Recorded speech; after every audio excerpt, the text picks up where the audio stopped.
Yo,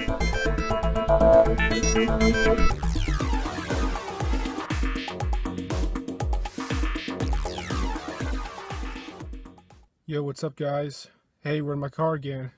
Back old school. Why we're in my car again? Well, the only reason why I would ever be in my car making videos is because I don't have time to set it up in my room. So we're doing it here. And so this is my first political video of 2018. You're going to continue doing the same things that I did last year. You know, 2017, I mean, I grew my channel. It wasn't by a huge much. It was a tiny little channel. But, I mean, it grew, so there's no reason for me to do anything different. I'll probably do more video game playthroughs than political ones, just because the political ones, I don't want to end up like I'm repeating myself. Like, I end up repeating myself a little bit on this one, because we're going to talk about the riveting subject of race realism. And I already touched on this earlier on my playlist. I debunked Rage After Storm's, oh my god, that autistic fucking video that she made, that race is real and therefore she was advocating for a white ethno-state. But so I already debunked that, and then it went away for a while, but then I've been watching Andy Worski's channel a lot these past like 2 weeks, and he's had a lot of race realists on, including JF, who's been like a regular there, almost every single one that I've seen. You know, so the subject keeps on coming back up. And thankfully, the vast supermajority of people in the country, and in the world for that matter, realize that it's a fucking retarded idea. So Destiny was right when he's talking to JF and talking to, I think it was Alt-Hype and stuff like that, and he's like, you know, this is never going to happen. It's a pipe dream. You guys are such a fringe minority that this is never going to happen. And thank fuck, you know, because they're talking about dividing the U.S. into different ethno-states and people branching off, and then people who want to stay in the multicultural society that we're in, they're forming another state. So they're literally talking about breaking up the United States into different countries. If that isn't treason, then I don't know what the fuck is. If you want to, like, literally destroy the fabric of our society, destroy the government as we know it, and replace it with several other smaller ones that take up, you know, like a fifth of the U.S. or a state or two, whatever, then what? You guys aren't Americans. How the fuck are you guys Americans? You want to destroy this country and change it to a hierarchy where you guys are at the top and everyone else is at the bottom, because they don't want to get rid of all the minorities. So they're not that racist. They're gonna keep some. So they're not 100% racist. They're no, they're so racist. So we're gonna go through a lot of their talking points real quick, because this is gonna be a super, you know, complex video. I'm just talking in my car, talking about shit, and why I believe their idea is completely fucking retarded, and why I'm glad they're never going to work. But it's still very dangerous for these huge amount of people to have this idea. Now, you can say, well, you said they're a tiny minority, and there's a huge amount of people who have this view. Okay, a huge amount of people can be thousands. There are thousands of people who have this idea. That's still a tiny fraction of the U.S. population. So there can be a large number of people who hold this view and still be a tiny minority. You see how the two don't conflate with each other? Because thousands of people, in my opinion, who want to not ethnically purge, because like I said, they don't want to get rid of every single minority, but just get rid of so many.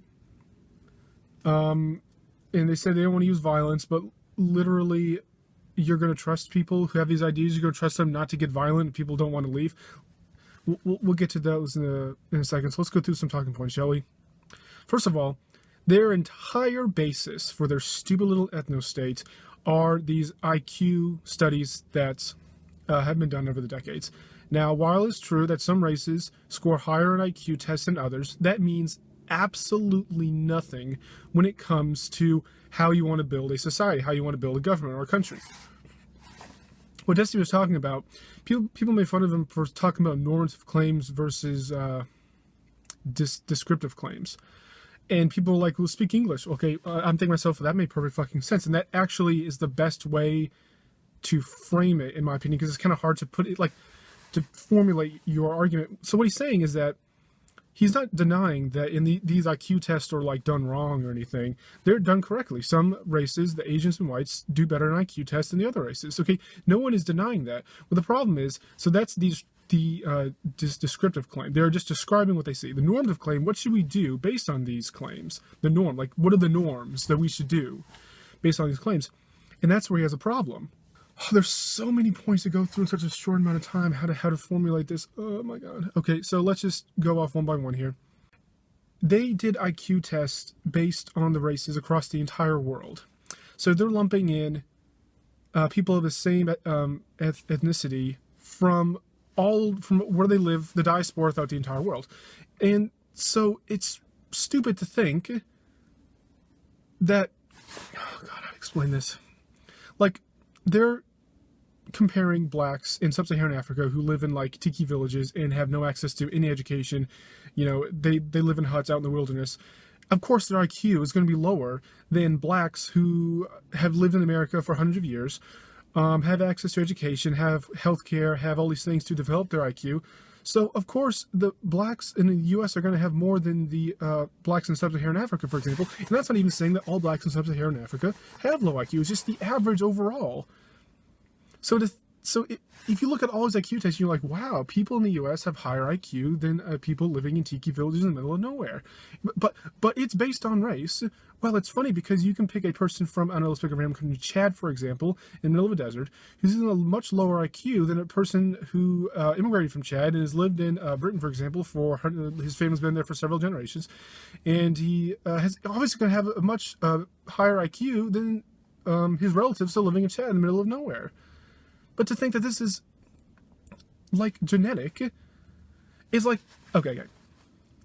I'm trying to figure out a way to explain this. Okay, left-handers, for example. Let's say you have a test. Left-handers score better than right-handers. It's like, oh, because they're left-handed. No, it's just how the data, that's just how the results came in. The left-handers just happen to do better than people who are right-handed. So that's the same thing. There are differences in IQ based on race, but it's not because of race. It's because of their environment.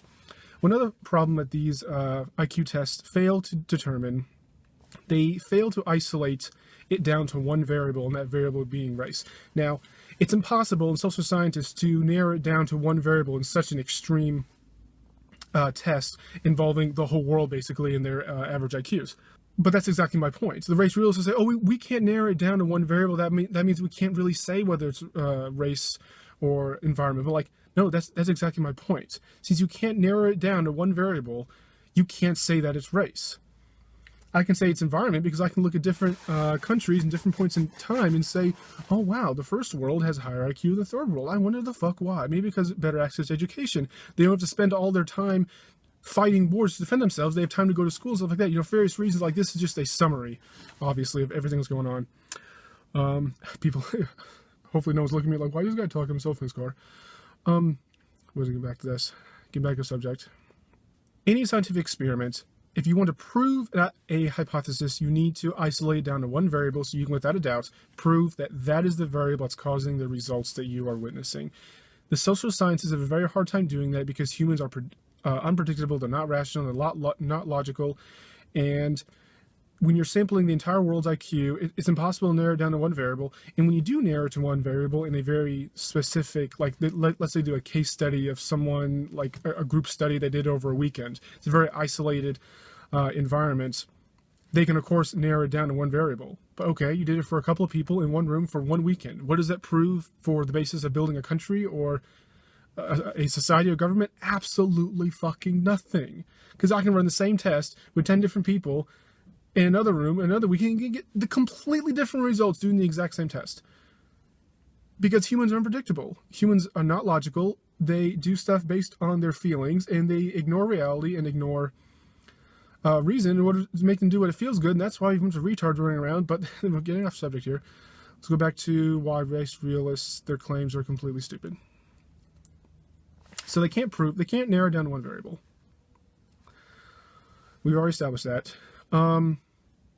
They haven't determined that IQ is based on race, not on environment.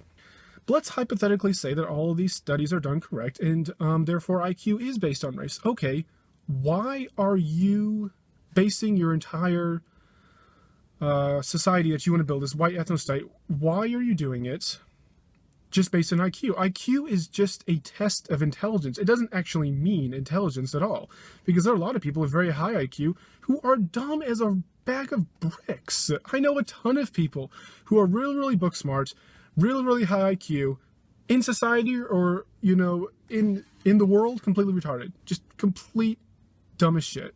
They just, for one reason or another, they're just really fucking dumb. So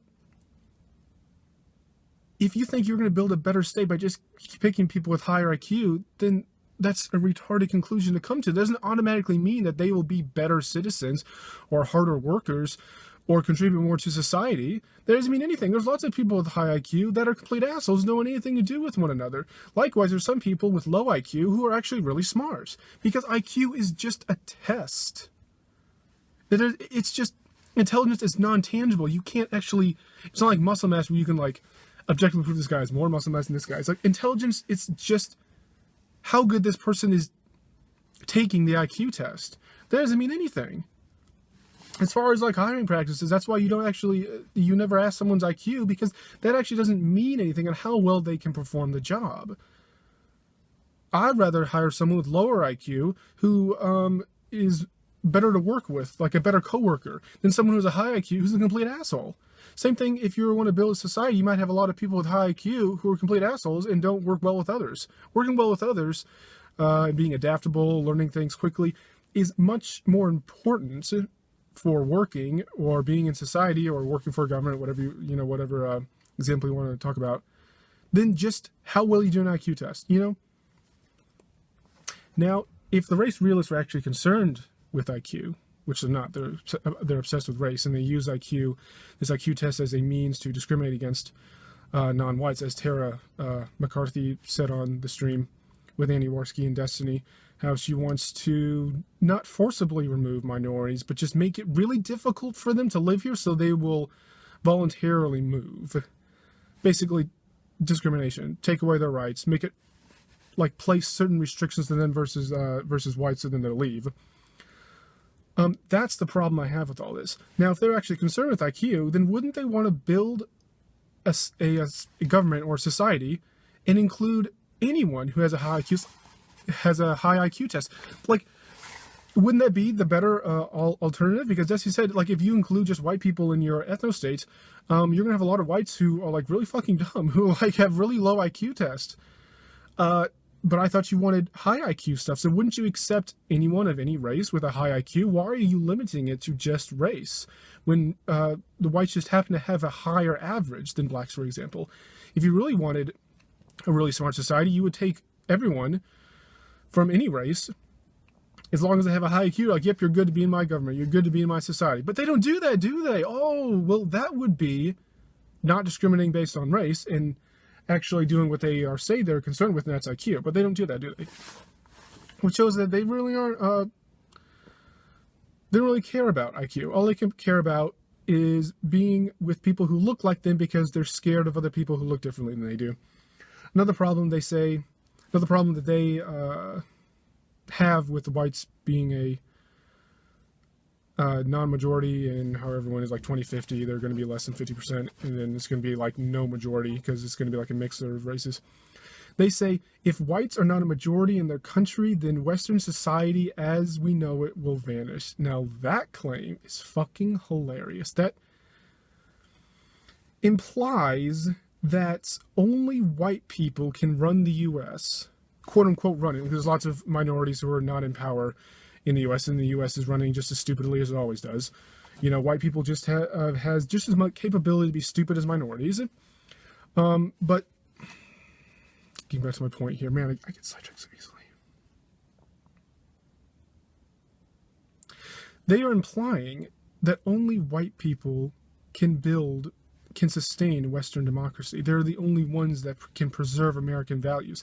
And if minorities become the majority, or whites become a minority in their own country, basically what they're saying, then that will cease to exist. That will suddenly not be a democracy anymore, and will suddenly be discriminated against by the minorities who are now in power, and our democratic values and American values will suddenly vanish, because minorities, they just don't have the brain power to have democracy and human rights and liberty and any of that stuff. Like, they honestly think minorities cannot fucking do it, and therefore white people have to do it. They honestly think that white people are so much better than every single other race that that's what they honestly think. Like, Tara McCarthy openly says that white people have a better, like, yearning to build a democratic society, a Western values country, because they're the ones who did it in the past. Therefore, it's in our DNA, it's in our genetics to do it better than the other minorities. Therefore, that's why we have to remain a white majority country. And that is just the most laughable fucking thing. She is so fucking bonkers. If that were the truth, then why are there minorities in the Libertarian Party, for example? I'll leave a picture of the graph of millennials versus millennial libertarians, and the demographics are almost exactly the same. Like the demographics of millennials across the U.S., no matter what their political ideology, is almost exactly the same with libertarian millennials. So it's like 15% of millennial libertarians are black, like 20% are Latino, 50-something% are white, like it's almost, and the 8% are Asian. So it's almost exactly in line with the demographics of millennials in general. Now, see, if that was the case, then wouldn't we see no minorities libertarians? Because libertarians, in my point, is the best way to preserve Western democracy and freedom and liberty and all that stuff, all the values that the alt-right supposedly care about. But we don't see 100% white libertarian. Libertarians is a majority white political party. That's because whites are 60% of the population, so that makes sense. But they're only like 56% of the party. So that means 44, can't do math. Yeah, 44% is minority. Wow, look at all these minorities who are really good at defending freedom, the Constitution, and liberty and democratic values. A lot better than the white people in either the mainstream political parties, in my opinion. Okay, so I just ran down 4 or 5 claims that the alt-rights did, and that was really informal. Maybe I'll make a formal video, more scripted video, talking about their specific claims. We talked about their scientific method doesn't work. IQ doesn't matter when it comes to building a society overall. They don't actually care about IQ, they care about race. Oh, we didn't, and then we talked about how they're implying that only white people can preserve Western democracy. The 5th one I guess we'll talk about real quick is that they believe they can do all of this peacefully. Do you honestly, like, giving what they actually think of minorities, and giving the track record of far-right identitarian political parties, political movements, political things like that, like the Nazis, for example, which I know you shouldn't compare political opponents to Nazis. That's like so cliche, but when there's a bunch of white people in this alt-right's fringe group, they want this white ethno-state. That sounds an awfully like they want the Aryan state that the Germans wanted in the 1940s. They honestly want to kick out not all the minorities. Oh, thanks for giving us a break. They want to kick out so many minorities that whites will be a majority in the country. And you want to give them the benefit of the doubt that they would do all this peacefully. If the minorities don't want to move, then they'll just let them stay. As Sarah McCarthy said, oh yeah, we're just let them stay. We're not going to forcibly move anyone. Oh, we're going to make their lives such a living hell that they will choose to leave. You want to trust these people with power? Hell the fuck no.